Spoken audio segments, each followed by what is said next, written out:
There are certain portions of data that are not going to a certain tolerance without constraining it with control.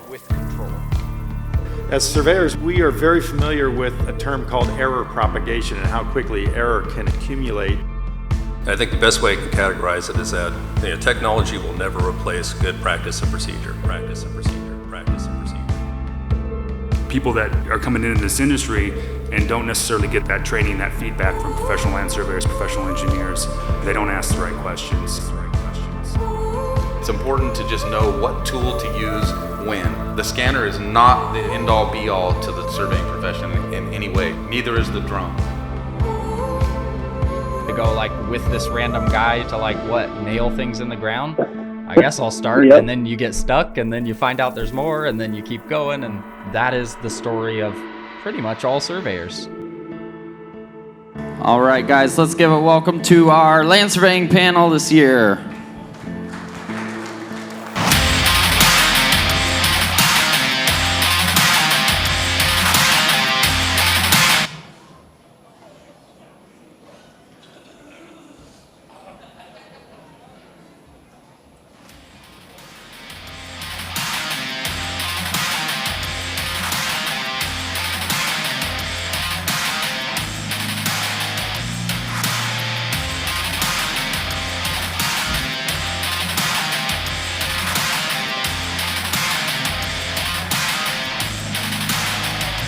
These should be live. We're live! We still have rock out music too. All right. So, thanks for joining us this year, guys. I think this is a topic that the industry knows is important, and I think a lot of us, including myself, when first getting into scanning, sometimes scanning drones, all of it, we've learned that the hard way sometimes. How important control and survey is to the industry when we're talking about all these new technologies and accuracies and combining data, and that's really what drove pulling this panel together last year, and I think it's one that should probably be here every year. So we're going to start with just going down the row. We'll do some introductions, and then we're going to get into some conversation, and those of you that come up with questions, just keep them in your mind, and again, the mic will be over there. As you line up, we'll kind of intro and have you guys input throughout the conversation. So let's start on the end over here.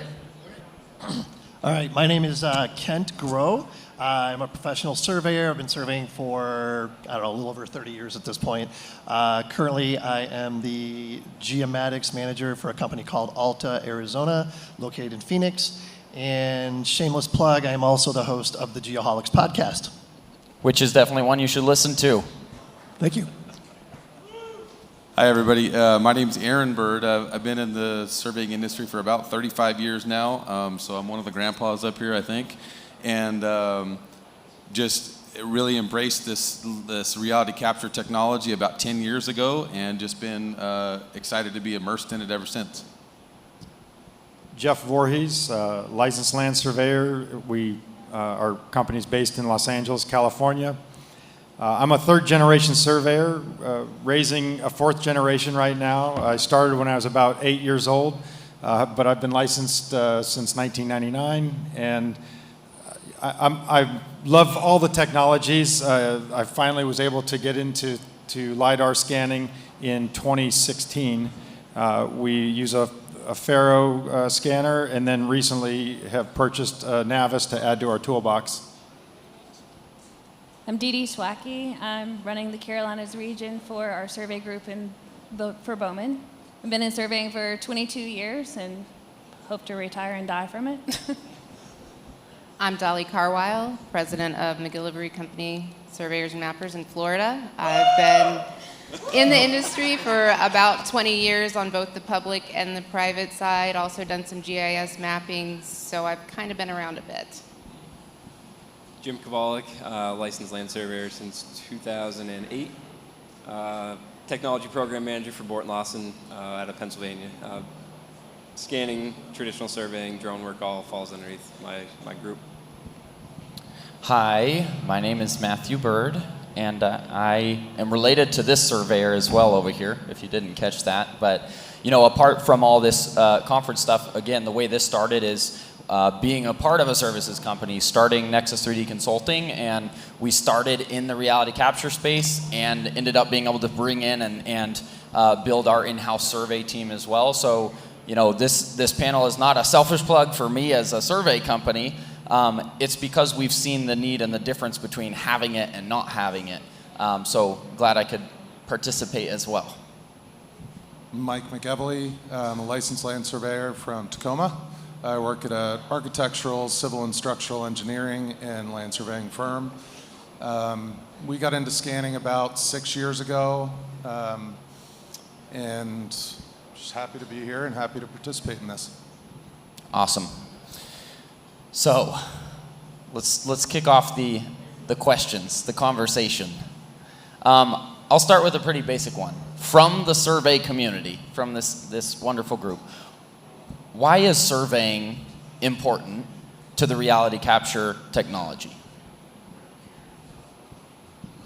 I'll take that one. I think it makes it accurate, certifiably accurate, and it makes it repeatable. I think without repeatability and accuracy, it's tough. Sorry, repeatability and accuracy are my two answers to Matt's question here. It's without that, how do you know it's right, and how can you repeat it when you go to lay out construction or whatever you're planning on doing? It needs to be repeatable. At the heart of the technology and what this all doing is coming down to measurement, right? It's a measuring tool. As surveyors, when somebody asks me, what do you do, what is surveying, in the most simplest form, I can say, I'm an expert in large-scale measurements. And that's we're much more than that, but in this capacity, we understand how to control error and minimize error over very large distances through the use of traverse loops, and we understand, we have the tools, the skills, the technology, the training to measure very accurately over large-scale distances, large-scale projects. So that's why I think it's very, very important.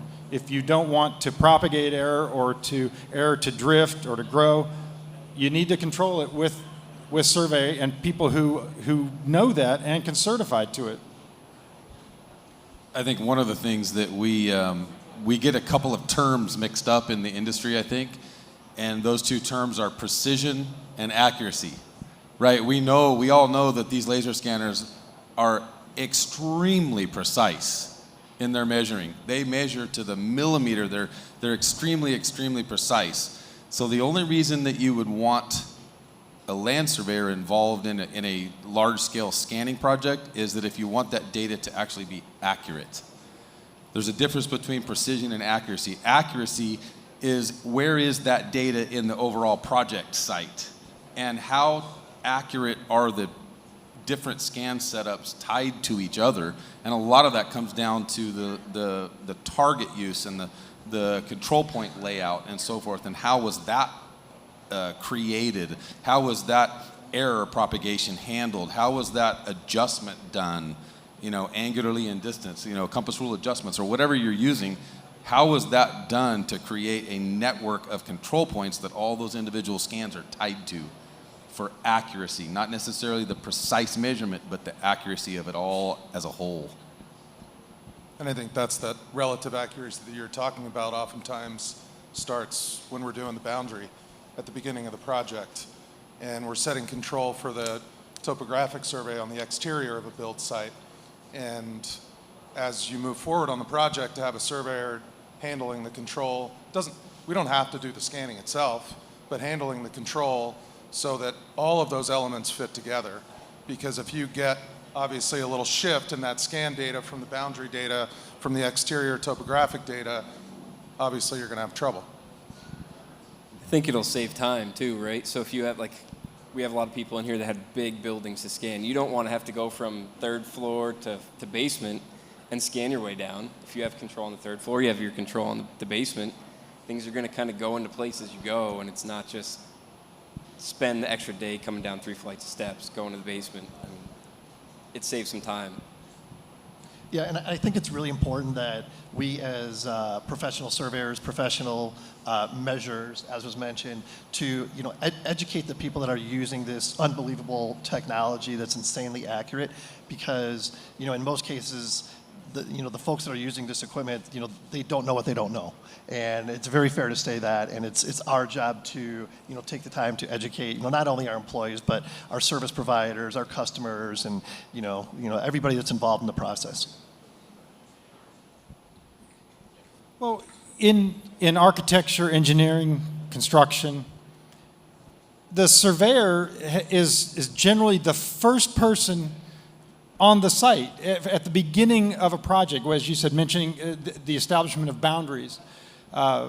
What does the terrain look like? Historically, we are always the first people in. We have historically provided the entire project control. And you mentioned throughout construction, we maintain that control and maintain the integrity and the accuracy of the control throughout the project, because things change throughout a project. Points get destroyed. So the surveyor has always been integral and vital to the life of a construction project, and then on the way out doing the as-builts. So nothing's changed. The lidar is just a new tool, but it's, you wouldn't take a Ferrari and hand the keys to a Ferrari to probably a 16-year-old who's got no driving experience. And I feel like that's in some ways the lidar scanner is incredible. It does amazing things, but it's a bit dangerous in the hands of somebody that doesn't maybe understand what can even go wrong. And I think we talked. I think we could agree that maybe if we were scanning the interior of a 5,000 or 10,000 square foot building that had walls and ceilings and floors, I think we could do it as well as anybody, and that's fine. It's not an issue. But once you take it outside and once you start meshing multiple scan stations together over a large scale, there is a great potential for drift and for the accumulation of error. And I think that's where the surveyor becomes, again, incredibly integral and important. And I think for owners or design teams, if a surveyor is not involved in the control for the scan, or there isn't any control in the scan and something goes wrong, there's liability. And if something happens and an attorney is digging into what went wrong and realizes a surveyor wasn't involved or control wasn't involved, that liability rolls up to the designers, to the contractors, to the people that made the decision not to have surveyors involved. And as surveyors, we're very well accustomed to taking on liability. And in this case, I think it's wise to design teams, contractors, owners to let us do that. Yeah, I think the hard part is helping educate when it's important and when it's necessary, when it's not. I know there's a lot of conversation around, is laser scanning surveying? Do you have to have a licensed person to scan or to fly a drone? And I don't think that's the case. I think that there are times that it's necessary. Nobody's going to go out there and start doing boundary without a surveyor.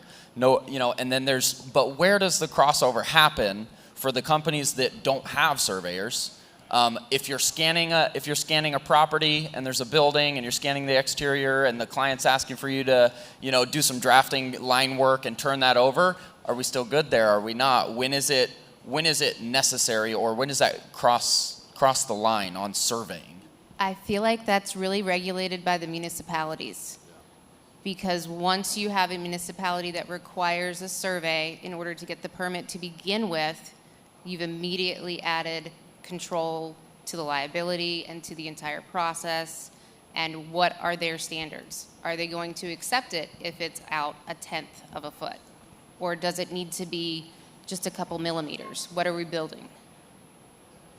So in the state of California, Jeff can correct me if I'm wrong about this, but in the state of California, a licensed civil engineer is licensed to create topography maps, okay?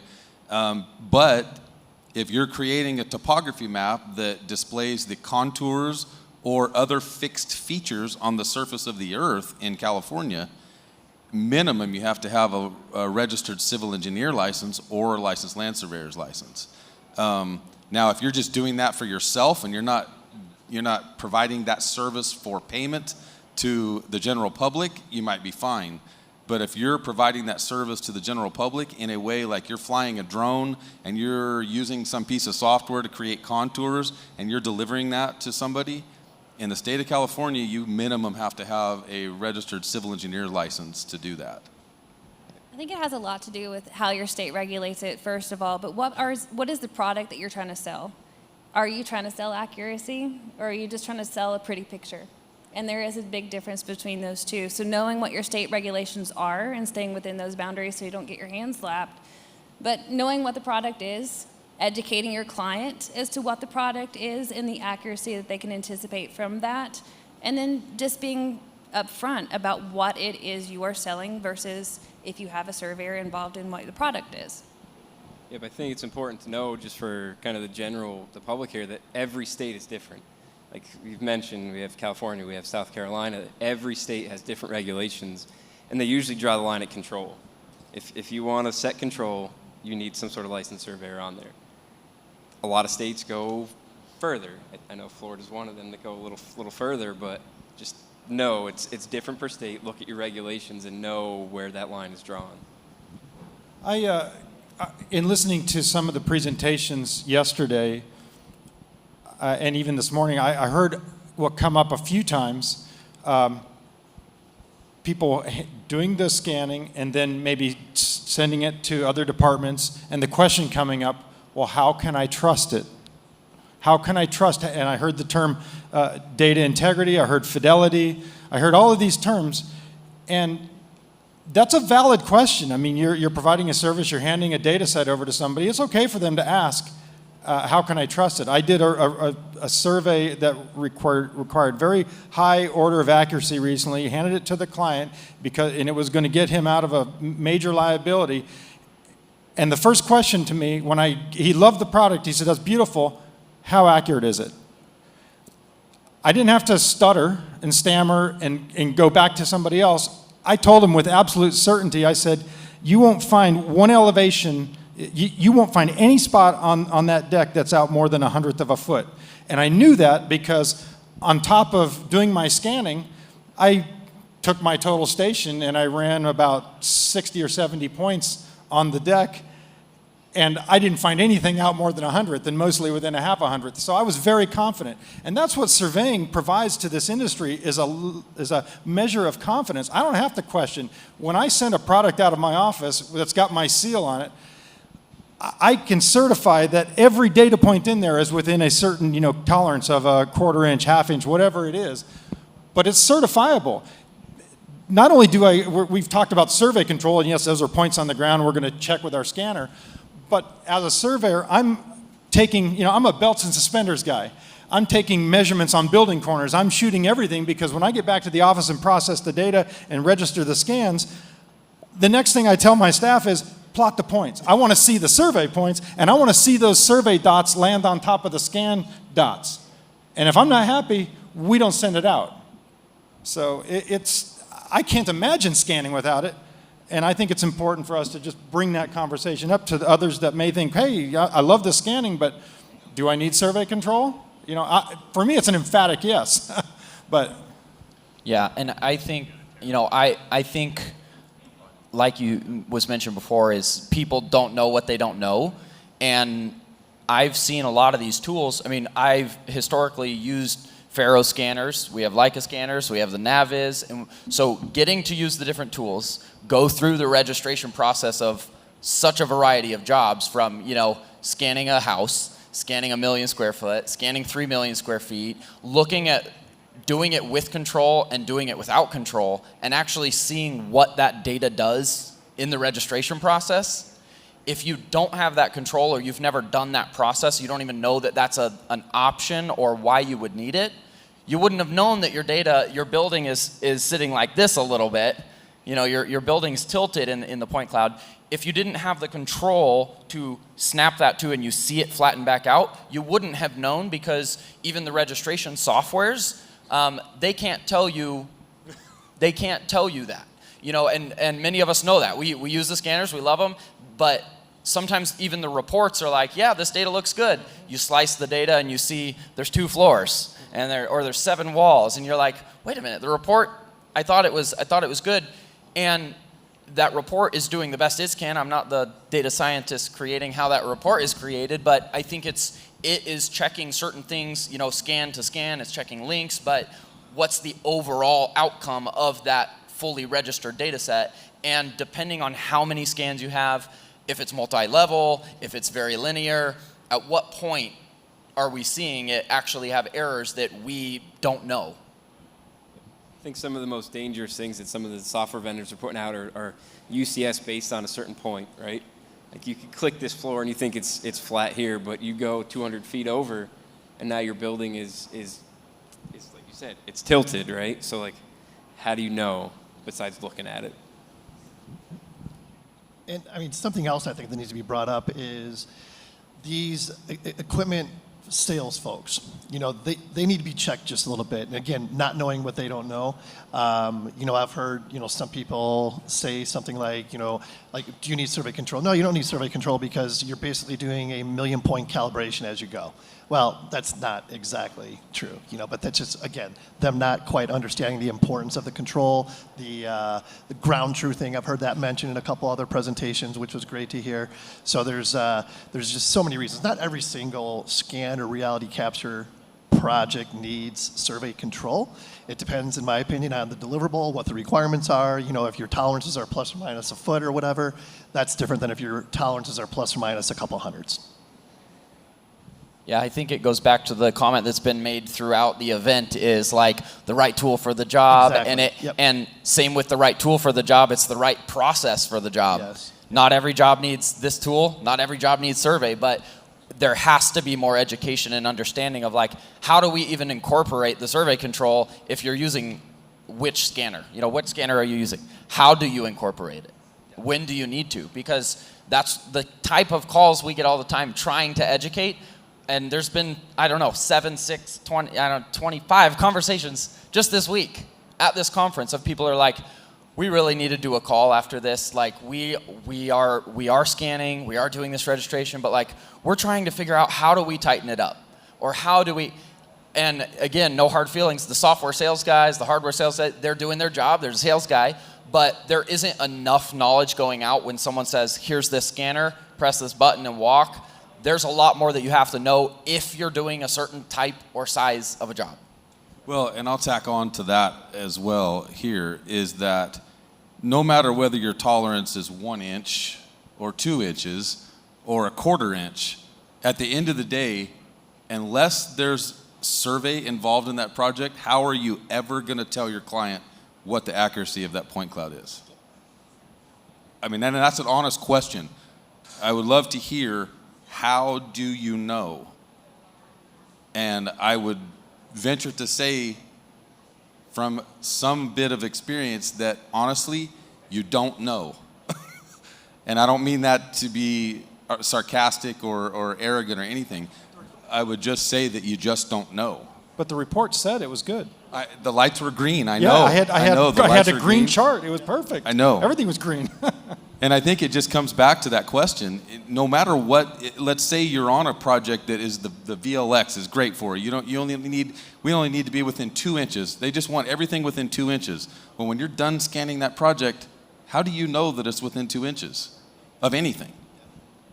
And that's just an honest question. I have a question.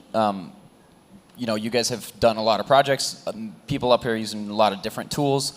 Can somebody give like an example of testing drone or doing photogrammetry with or without ground control, or like what are some of the differences that you guys have seen in trying a tool or a process using control or not? I've never done a project without control. That's a bad question for surveyors. That's a bad question. A 4.5 mile tunnel scan. It was a utilidor scan, and we have a scanner it has the scan-to-scan registration. So as a test, when we were done, we brought it in on the scan-to-scan registration and then compared it to the control, and the drift on that point cloud was unbelievable. It was 1.5 feet off by the time you got to the end of this corridor. And everything, every readout, every test, everything said it was good. But when you get to that last control point and you check it, it's a foot and a half out. And linear projects are notorious for that, especially projects that have just really consistent features. The scan-to-scan technology doesn't really pick that up really well, but there's an example of exactly what we're talking about. Yeah, just like, you mentioned the drone mapping. If you don't have enough control, there's warping can occur. And it's the exact same thing, with the scanning that we're talking about. Without the control, there can be some warping that occurs, and there's just no way, as you mentioned, of knowing how bad that is without having some surveyed control. I've got an example of where we have flown a site and we had control, we processed everything else, and we've gone out behind that and done our field checks, topo, whatever, checking the back of curb here and there and finding it several feet out or several tenths out in elevation. And where I'm from, it's very flat, so a tenth off is a lot. So coming to find out, when we went back through, we processed it without the data or without the control, and it was a malfunction in the camera in a string of photos. So had we not done our proper QC at the end of it, we would have never known that we had a huge error in the middle of, I think it was like 60 acres. Not even that big of a site, but that was a huge bust that would have been bad for design purposes. Yep. I think we've done it both ways. Linear projects, terrible. They drift, right? And we have small projects that we were trying to map and recreate a 20-inch pipe loop for welders to recreate, to go in and just prefab, put it back together. And we didn't use control for that. And it's okay, right? It's 5 scans. You're small area, you're all right. But linear projects, I would definitely, and drone. Don't do a drone without control. I think we've all probably come back with scan data that blew up somewhere. We can all nod yes. It doesn't, most of the time I'm super blown away with the accuracy, but that's, I think, because it's controlled. I've had instances where drone data, what happens is like extrapolation versus interpolation, right? So when we control a site, we put the control around the outside and in the middle. It's when then we say, oh, but the data reaches out beyond the control, I can use it, right? And you go check it, and because that was sort of on the perimeter and on the fringes, now it's lifting or dropping. And so, but how would you know that? I know it because we took measurements out there, and I know I can't trust it. So again, as surveyors, we understand that there's error. It's just, what do we do to mitigate it, minimize it, contain it, control it? So that's what we are in the business of doing. Without, we don't have to call out the vendor, but you actually called me recently, and I did. So did I. Okay, well, no, I was going to mention that. Go ahead, yeah. Yeah, I was going to say, I would like you to mention that. We don't have to call it this, but again, that's one of those scenarios. If you weren't looking for it, you wouldn't have known it was there. You could explain what you saw.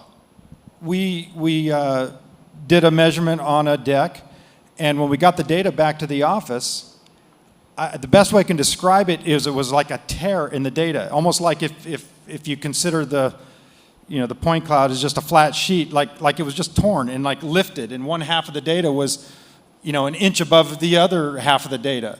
And I cannot for the life of me figure out why or what happened. And fortunately, we had 2 scanners on the job, and we were able to easily replace that data set with a different scan data set and still deliver on time and accurately.